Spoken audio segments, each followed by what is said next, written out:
자, 오늘 저는 하늘 소망을 노래하는 사람들 10번째 예수님의 눈물이라는 제목으로 여러분과 함께 말씀을 나누고자 합니다.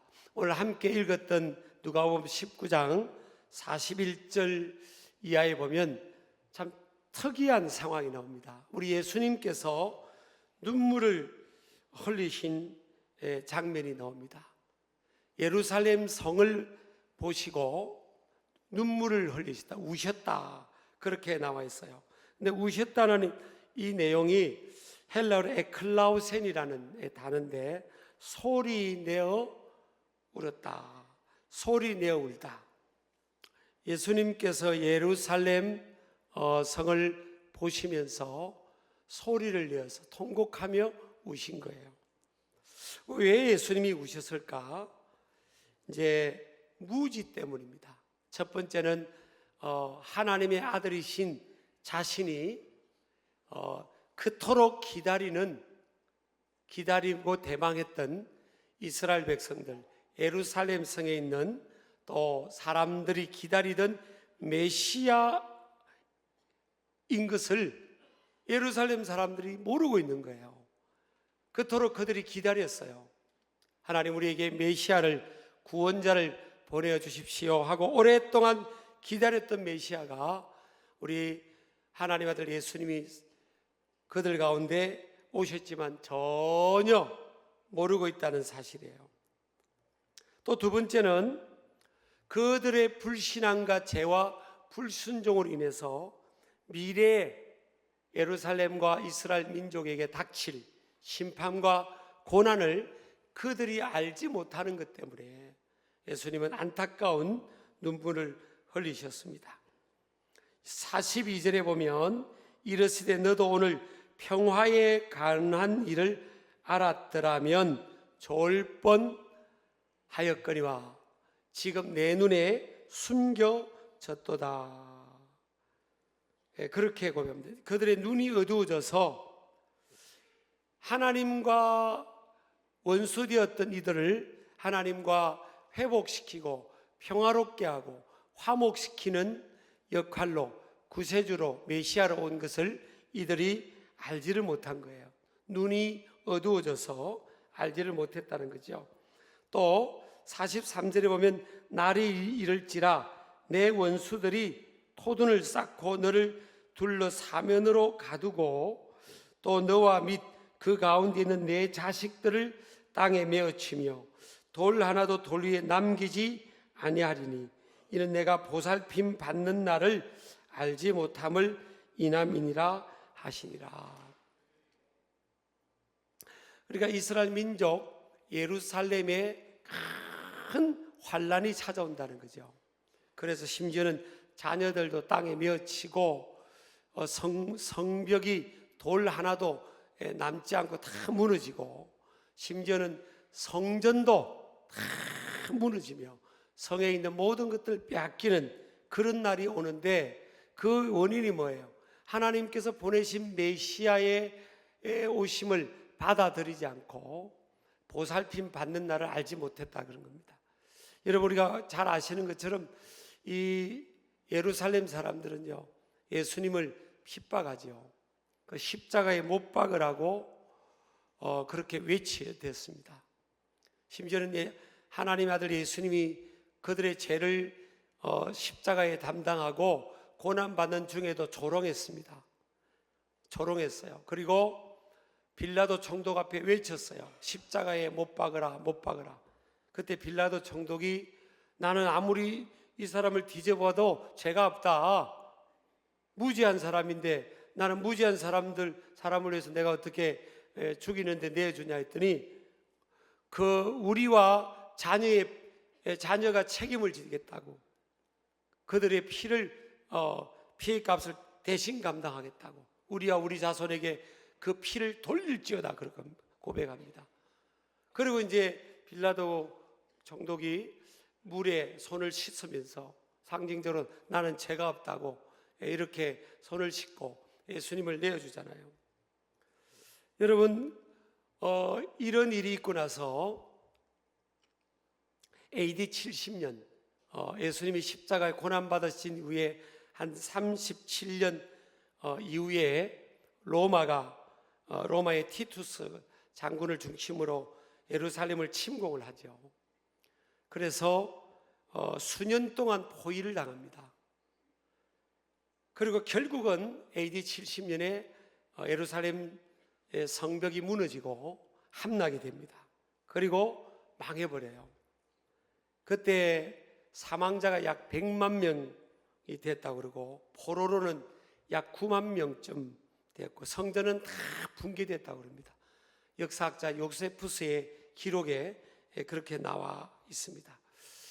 그리고 여러분, 그리고 또 이스라엘 민족 유대인들이 2차 대전 때 독일의 핍박으로 인해서 한 600만 명이 아슈비츠에서 그 학살당하잖아요. 우리와 우리 자녀들에게 그 피를 돌리라고 한 거 아니에요.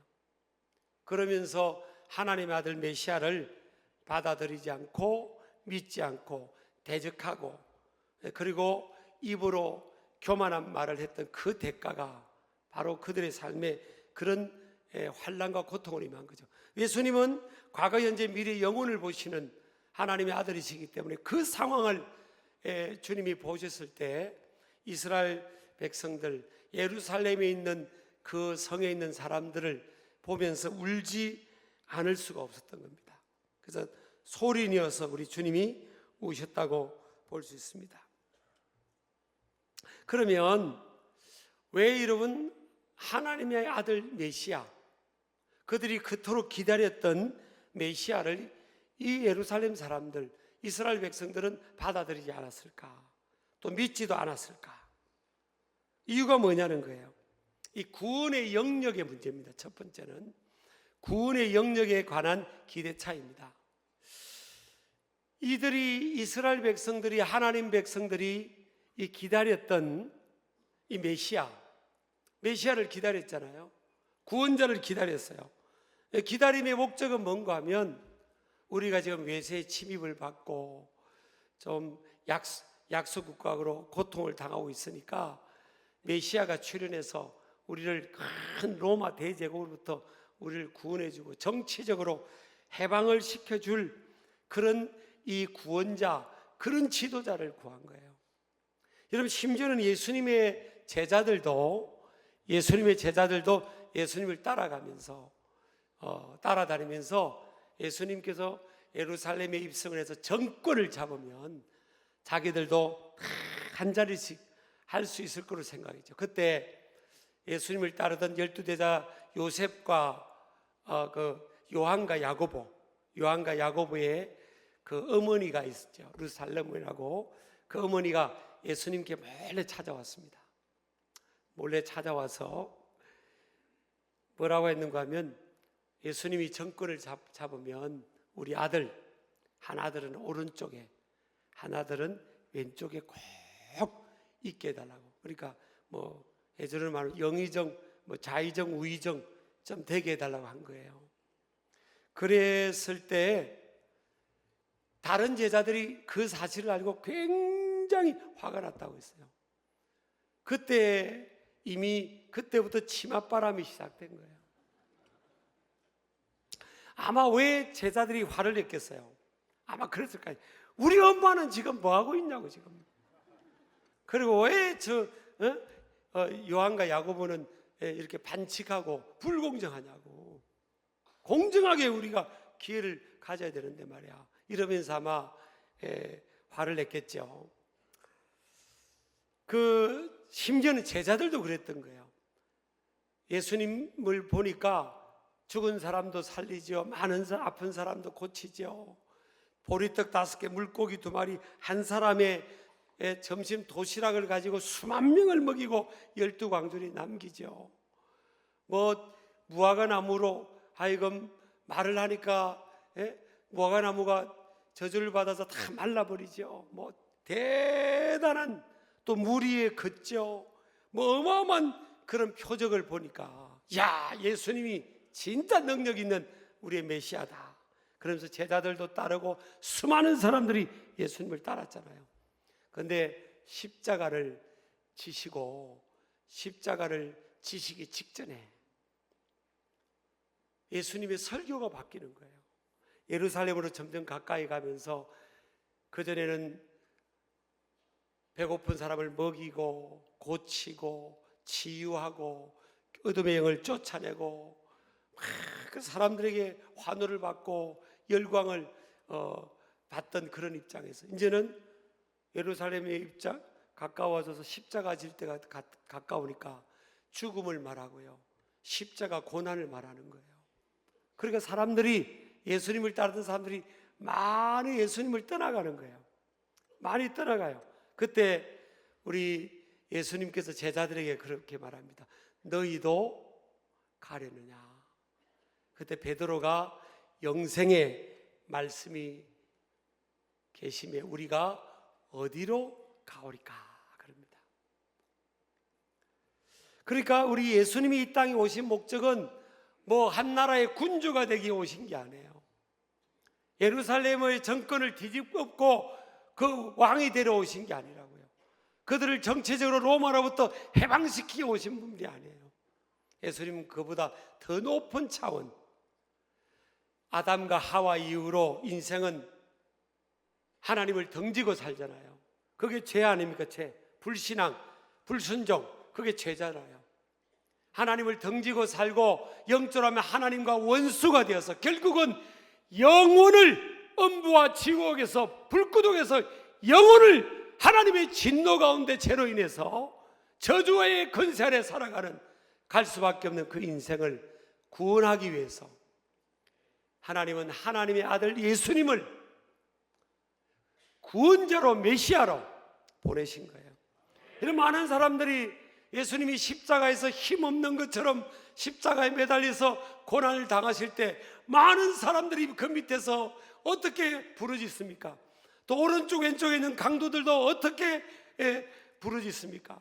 네가 만약 하나님의 아들이거든, 너도 구원하고 우리도 구원해봐라 그랬어요. 네가 만약 하나님의 아들이거든. 여러분, 예수님이 십자가를, 가시멸관을 벗어버리고 못과 발에 박힌 못을 빼버리고 하나님의 아들의 능력으로 다 십자가에서 십자가 지는 걸 거부하고 고난을 거부하고 내려왔다면 많은 사람들이 환호하면서 그는 왕이 될 수도 있었을 겁니다. 그런데 모든 인류, 온 세상의 모든 인류가 그의 죄를 용서받고 영원한 하나님 나라 가는 영원한 생명을 얻고 주님 나라까지 가는 그 구원은 우리 인류에게 임하지 못했을 겁니다. 그러니까 하나님께서 하나님의 아들을 이 땅에 보내신 것은 구원자는 구원자고 메시아는 메시아인데 그 죄의 문제, 하나님과 분리되어 살아가는 이 인생의 이 죄의 문제, 이 죄의 권세, 죄와 사망으로부터 해방시키기 위해서 하나님은 하나님의 아들을 보내셨고, 사람은 뭐예요? 당장 내 먹고 사는 것, 현실적으로 압박받는 것, 이 압제받는 것, 이 배고픈 것, 이 아픈 것, 또 정치적으로 자유를 빼앗기고 살아가는 것, 이거 해결해주는 이 정치적인 메시아를 찾고 있는 거예요. 그때나 지금이나 똑같습니다. 우리 예수님이 그러셨어요. 마태복음 4장 4절에 보면 사람이 떡으로만 살 것이 아니요 하나님의 입으로 나오는 모든 말씀으로 살 것이라고 했습니다. 이 떡이면 물질, 또 돈, 먹고 사는 문제, 현실적인 필요를 말하는 거 아닙니까? 사람이 떡이 필요 없다는 말씀이 아니에요. 떡으로만 사는 게 아니라는 거예요. 요즘 대부분 사람은 다 경제, 돈, 물질이면 충분하다고 생각하는 거예요. 황금 만능주의죠. 근데 성경은 말합니다.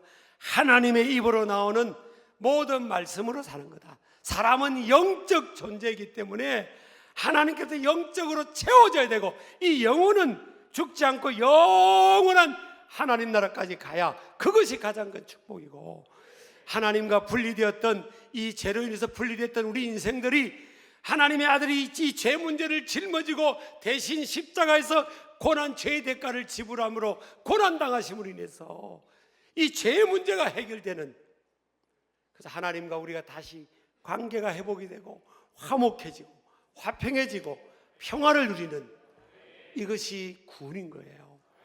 하나님은 너무나 우리를 사랑하셔서 이것을 위해서 하나님 아들 보내신데, 인간은 뭐예요? 지금 현실적 내 문제 해결해 주세요, 이겁니다. 자, 2000년이 지났어요. 오늘날 여러분 잘 들으셔야 돼요. 오늘날 여러분, 예수님이 예루살렘에 사는 사람들은 소위 뭐야, 하나님 믿는 사람들이었어요. 하나님 믿는 사람들이라고요. 하나님 안 믿는 사람들이 아니에요. 성경이, 구약 성경 다 갖고 있는 사람들이에요. 하나님 믿는 사람들인데, 예수님이 볼 때는 뭐예요? 그들은 안 믿는 사람들이에요. 메시아를 기다린다고 하지만 정작 메시아가 왔을 때 영적인 눈이 어두워서 메시아를 바라보지 못하는 거예요. 현실적인 것으로 가득 차 있으면 우리가 여러분 하나님의 은혜가 보이지 않는 거예요. 영의 눈이 어두워서 무엇이 가장 귀한지를 모르는 겁니다. 떡이 아닙니다, 여러분. 떡으로만 산다고 생각하는 건 착각이에요. 여러분 속지 마시기 바라요. 사람이 하나님 입으로부터 나오는 모든 말씀으로 사는 것을 믿으시기 바랍니다. 여러분, 우리가 왜 예수님 믿고 왜 교회 나옵니까? 여러분, 교회 나오는 목적이 뭐예요? 교회 나오는 목적이 뭐예요? 그 당시에 예루살렘 사람들은 메시아를 기다린 목적이 무엇입니까? 빨리 메시아가 와서 우리를 정치적으로 약소 국가에 있는 우리를 좀 건져주고 해방시켜주기를 원한 거 아닙니까? 그리고 잘 살게 해주기 원하는 거잖아요. 오늘날 여러분 교회 왜 오십니까? 여러분 진짜 천국이 있는 걸 믿으세요? 지옥이 있는 걸 믿으세요? 하나님 나라를 기다립니까? 예수님이 다시 오심을 기다려요? 나는 우리 교회가 A+ 교회라고 저는 믿습니다. 근데 쭉정이도 많을 거예요. 그건 하나님만이 평가할 수 있는 거예요. 목회자인지도 평가할 수 없어요. 여러분 진짜 예수 그리스도를 기다리고 있냐는 거예요.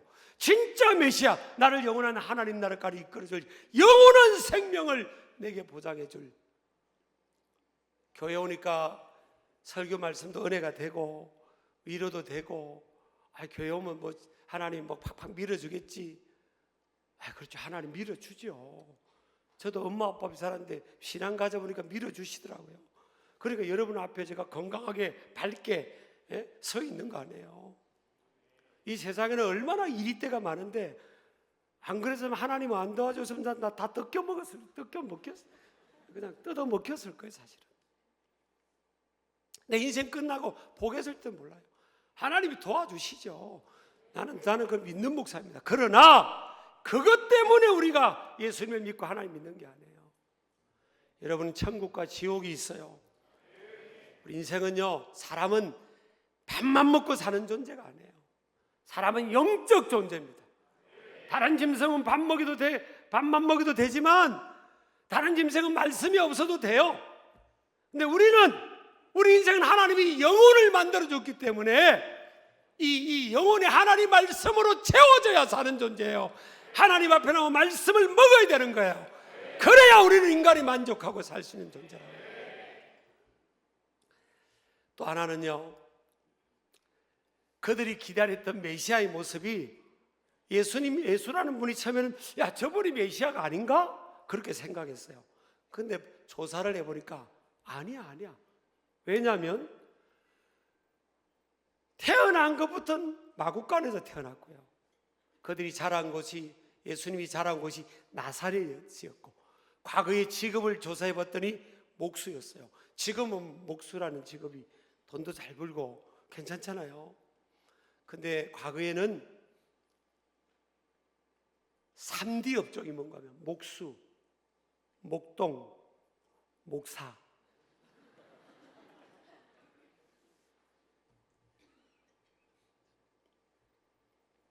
나사렛이라는 동네는 사람들이 이렇게 그쪽을 보지도 않는데요. 너무 가난하고 너무 못 사는 사람들만 있으니까. 근데 예수라는 분이 어떻게 소문납니까? 조사해보니까 나사렛 출신이래. 그래. 아이고, 아니야. 어떻게 우리의 메시아가 나사렛 출신이야? 아이고, 그 쓰레기 때문에 같은 그 동네. 아이고, 아니야. 저 사람 아니야. 우리의 메시아가 될 수가 없어. 적어도 우리 메시아가 되려면 뭐예요? 왕궁에서 태어나든지 대단한 귀족의 가문의 자녀로 태어나든지, 그래야지 무슨 뭐 나사렛의 그 촌동네 시골 동네 못 살고 아주 가난하고 거지 같은 그 동네, 그 당시 그렇게 취급을 받았어요. 나사렛에 무슨 선한 것이 날 수 있느뇨? 그랬다고 사람들이요. 여러분, 예수님은 사실은 베들레헴에서 태어났죠. 탄생했죠. 이사야 그 예언의 말씀처럼. 근데 헤롯 왕이 죽이려고 하니까 꿈에 지시를 받아가지고 애굽으로 피해 가잖아요. 애굽에서 피해 있다가 베들레헴으로 못 가고 요셉과 마리아가, 그 육신의 부모 요셉과 마리아가 나사렛으로 가서 그 정착을 한 겁니다. 거기서 예수님의 육신의 아버지 요셉이 목수일을 했던 거예요. 근데 야사의 기록에 하면 일찍 죽습니다, 아버지가. 그리고 이 예수님이 소년 가장이 되는 거예요. 동생들하고 어머니를 부양하는 목수일을 하는 겁니다.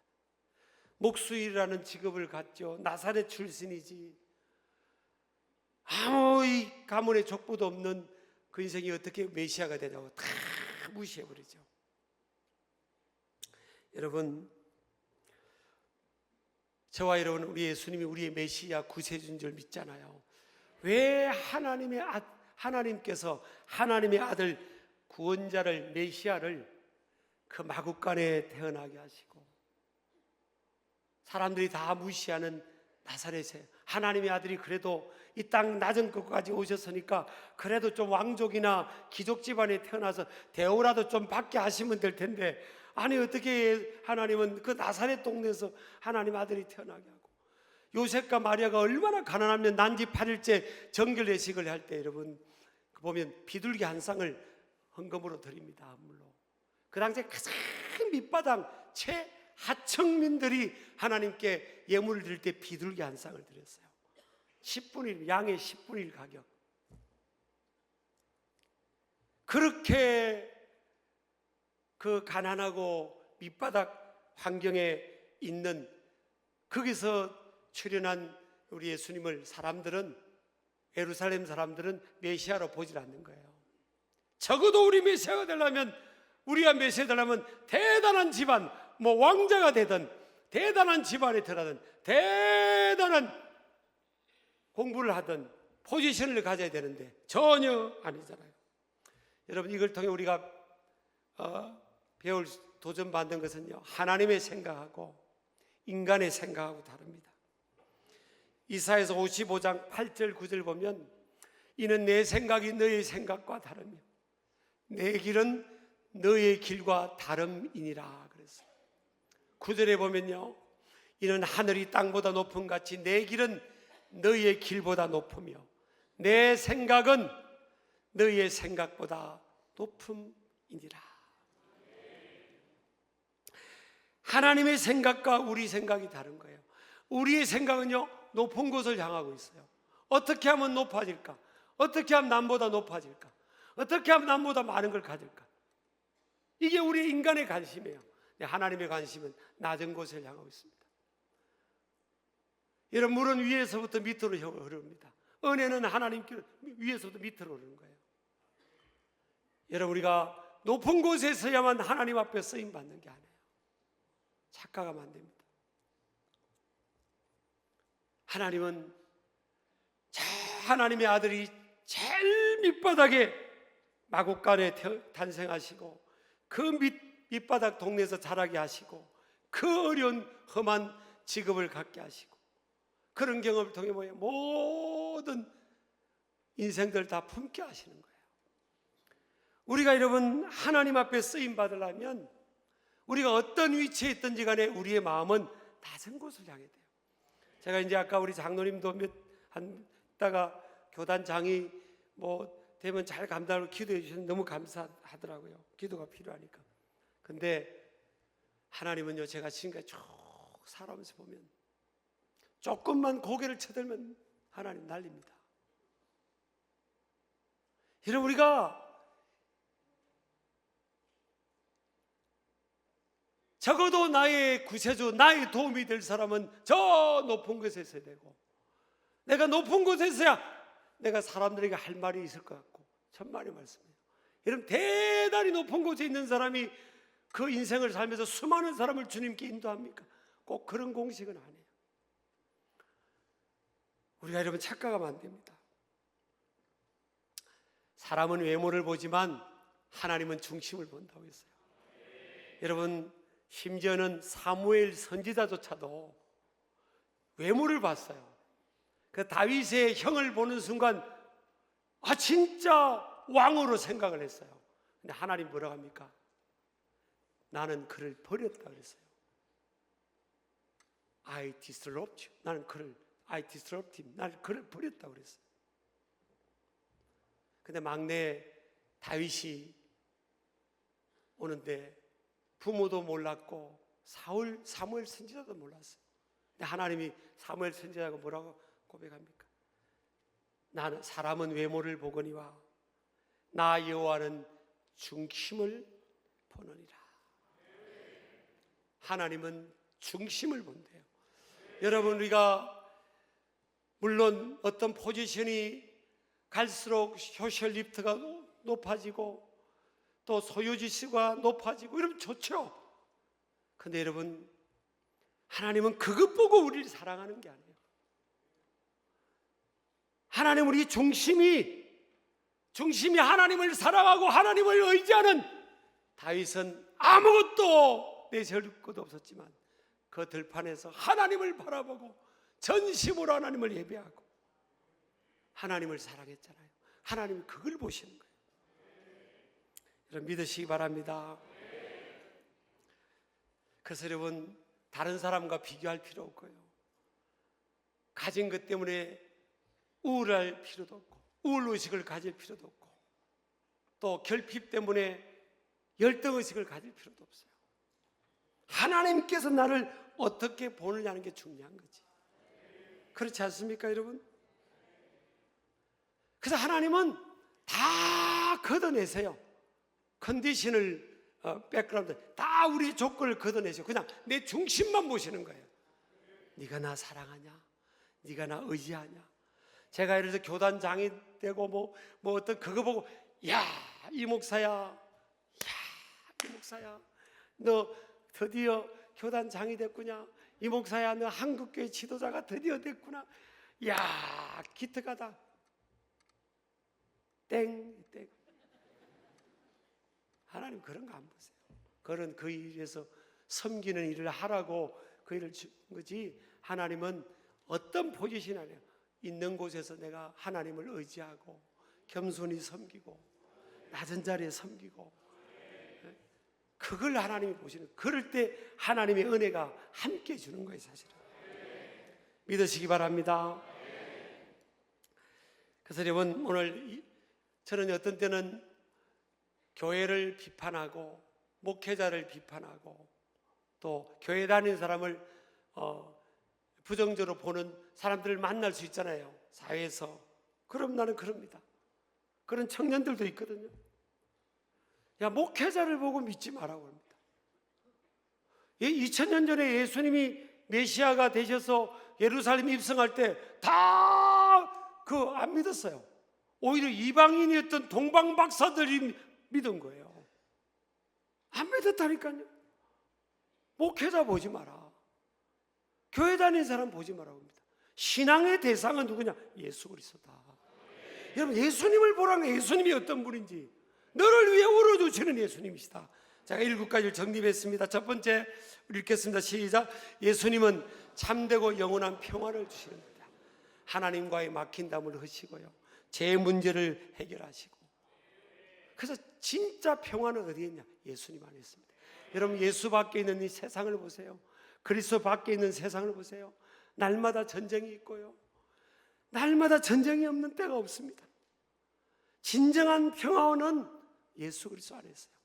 예수님께로 들어와야 평화가 이루어진 줄 믿으시기 바랍니다. 두 번째, 예수님은 어떤 분입니까?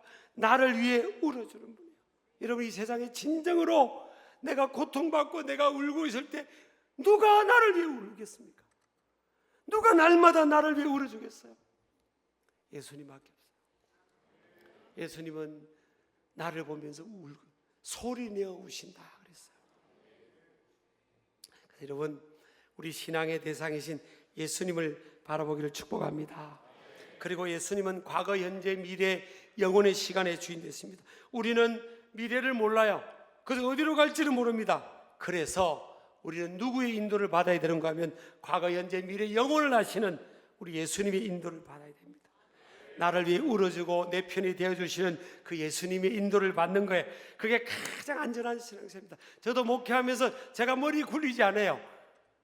나는 우리 장로님들이 저를 잘 협조합니다. 아마 대한민국에서 제일 장로님들이 저를 잘 협조하고 권사님들이 저를 위해 기도해 주시고 또 안수집사는 열심히 일하시고 이런 저는 제일 행복한 교회라고 생각해요.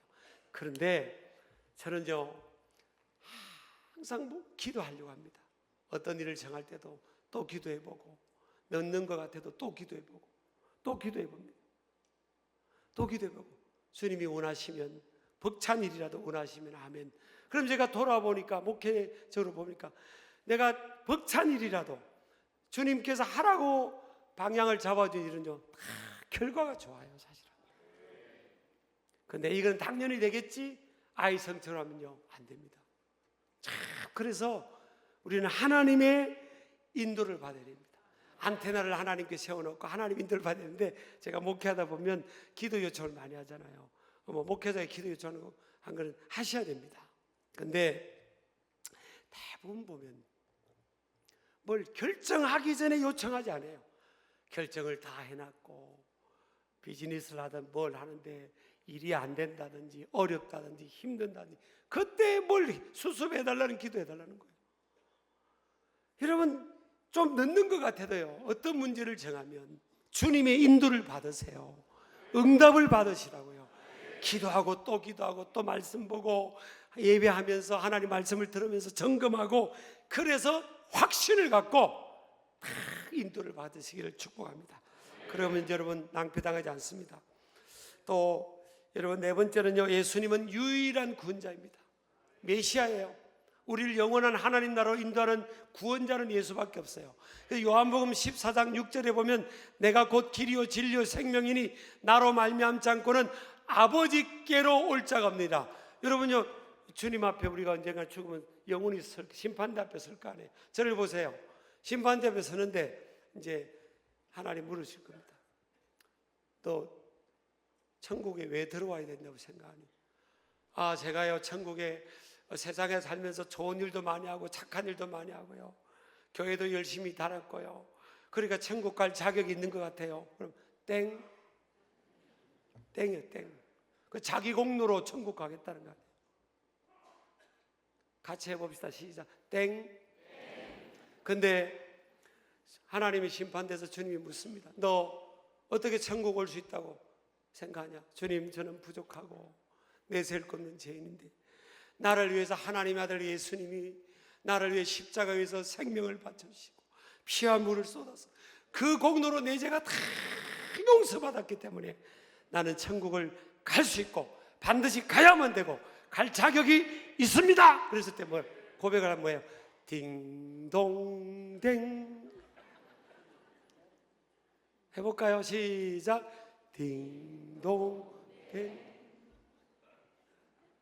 예수님만이 우리의 유일한 구원자입니다. 저는 세상엔요 좋은 덕담이나 철학이나 교훈을 하는 사람들이 많잖아요. 그렇지만 구원은 우리의 죄를 용서받고 영원한 하나님 나라까지 이끌어가는 구원은 예수밖에 없어요. 저는 양보할 수가 없습니다. 그 다음에 예수님은 어떤 분입니까? 낮은 자리에서 섬기십니다. 나의 냄새나는 발을 닦아주시고요 냄새나는 죄를 다 닦아주시고 섬겨주시는 분이에요. 또 예수님은 어떤 분입니까? 사람을 외모로 대하지 않는 분이죠. 주님은 나를 모습 그대로 내가 돈이 많건 적건 높은 지위에 있건 없건 주님은 나를 모습 그대로 중심을 보시고 대해주시는 분이에요. 아멘이죠? 또 마지막입니다. 예수님은 영원까지 나를 아시는 분이에요. 여러분 누가 나를 잘 알고 압니까? 예수님은 나를 잘 아세요. 과거, 현재, 미래, 영원까지 주님은 나를 보시는 거예요. 나를 위해 울어주시는 거예요. 저와 여러분도 여러분 주님이 내가 아프고 고통스럽고 힘든 일 만나면 울어주세요. 여러분 왜 우리를요 주님께서 전능하신데 승승장구하게 인생을 살게 안 해주실까요? 저를 보세요 여러분. 조금만 잘 되면 우리는 머리를 쳐드는 거예요. 조금만 잘 되면, 조금만 많아지면 주님 의지하지 않는 겁니다. 이게 인간의 연약함입니다. 그래서 주님이요 적당하게 낮춰요. 높이다가 또 조금 머리 들면 톡 낮춰. 또 들어? 폭폭 담급니다. 낮아지는 것도 은혜예요 사실은. 여러분 아멘 하시기 바랍니다.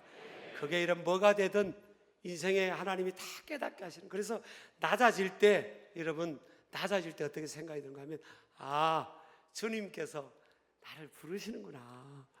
주님이 나를 만나자고 부르시는가 보다. 왜? 주님은 낮은 곳에 있으니까. 낮출 때가 뭐예요? 주님이 나를 부르실 때인 거예요. 그러면 낮아지면 주님 나를 부르시나 보다.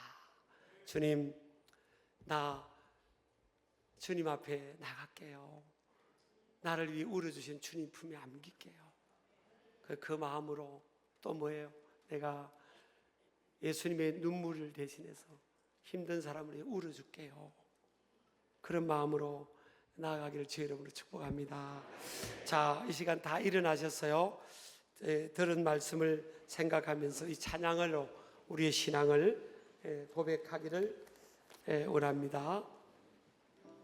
옆 사람 인사합시다. 걱정하지 마세요. 주님이 함께 하십니다. 우리 3, 4성도 크게 걱정하지 마세요. 주님이 함께 하십니다.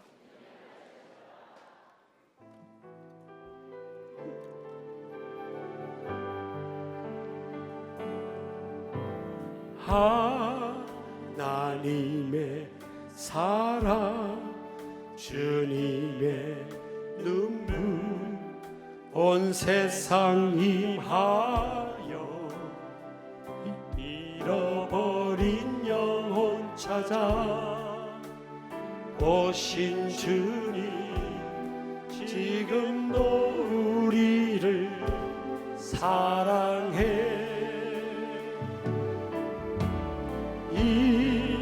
2000년 전 하늘 보좌 버리고 이 땅에 오신 주 하나님 어린 양 되사 생명 주며 이를 증거하라 하시네. 믿음으로 고백합시다. 나는 믿네 거저 받은 주의 사랑 그 누가 대신하리요 나의 생명 다할 때까지 그 사랑을 전하리라. 나는 믿네 거저 받은 귀한 사랑 그 누가 대신하리요 나의 생명 다할 때까지 그 사랑을 전하리. 다시 한번 하고 오른손 들고 나는 믿네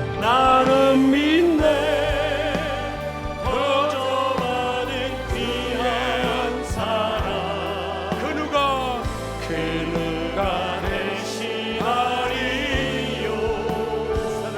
나의 생명 다할 때까지 그 사랑을 전하리라. 여러분 주님이 우리를 위해 울어주세요. 우리의 모습 삶을 보며 울어주십니다. 그 눈물은 사랑의 눈물이고요 하나님의 눈물입니다. 또한 탄식의 눈물이기도 해요. 용서의 눈물이기도 합니다. 중보기도의 눈물이기도 합니다. 그 주님이 우리 곁에 계세요. 우리가 혼자가 아닙니다. 여러분도 그 마음을 가지고 누군가를 위해 울어주시길 축복합니다. 하나님, 주님 나를 위해 울어주시는 주님의 품에 안기기를 원합니다. 나도 그 눈물을 대신하여 누군가를 위해 울어줄 수 있는 내가 되기를 원합니다. 내가 낙심하지 않게 하여 주옵소서. 다시 주님의 눈물을 바라보면서 일어나게 하여 주시고, 내가 다른 것보다 주님을 나의 구원자로, 나의 구원으로 붙들고 살아가게 하여 주옵소서. 우리 주여 부르짖고 기도합니다. 주여.